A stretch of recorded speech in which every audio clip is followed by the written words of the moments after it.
विधानसभा चुनाव मध्य प्रदेश में होने हैं, लेकिन चुनाव को लेकर बीजेपी ने अभी से तैयारी शुरू कर दी। मध्य प्रदेश में बीजेपी की जो शिवराज सरकार है, उसने आज 5,21,000 के करीब गरीबों को घर दिए। पीएम मोदी ने खुद वर्चुअल माध्यम से जुड़कर गृह प्रवेश कराया। इस रिपोर्ट में जरा इनसाइड स्टोरी समझिए आप, किस तरीके से मध्य प्रदेश में चुनाव को लेकर अभी से बिसात पर बीजेपी ने कदम बढ़ा दिया है। दीवार पर लिखा है गृह प्रवेश और घरों को फूलों से सजाया गया है। घर के गेट पर लिखा है प्रधानमंत्री आवास योजना। इसी तरह मध्य प्रदेश में 5,21,000 घर तैयार करवाए गए हैं और इन्हीं घरों में पीएम मोदी के बटन दबाने के बाद आज गृह प्रवेश हुआ।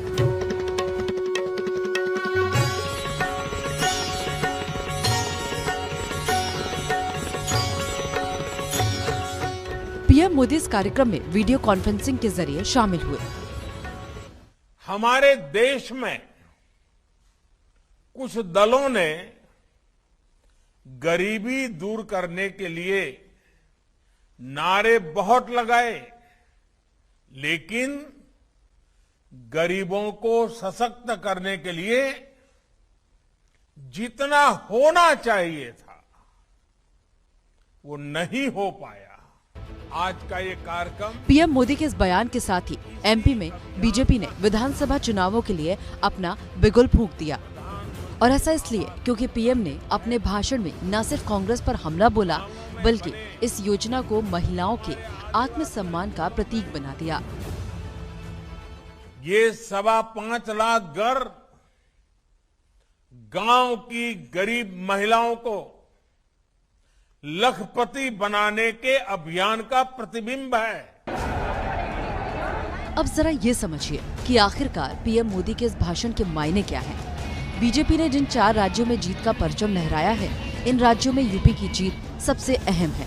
यूपी में बीजेपी ने घर घर राशन और सख्त प्रशासन को अपने चुनावी कैंपेन का मुख्य आधार बनाया था और लाभार्थी वोट बैंक के दम पर सीएम योगी ने इतिहास रचते हुए लगातार दूसरी बार सीएम के तौर पर यूपी की कमान संभाली। एमपी में विधानसभा चुनाव 1.5 साल बाद होने हैं, लिहाजा बीजेपी ने तैयारियां अभी से शुरू कर दी हैं। 2018 के चुनाव में बीजेपी बहुमत से दूर रह गई थी।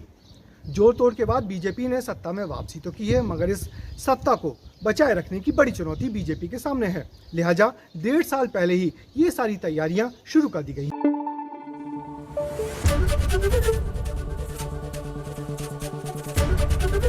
एबीपी न्यूज आपको रखे आगे।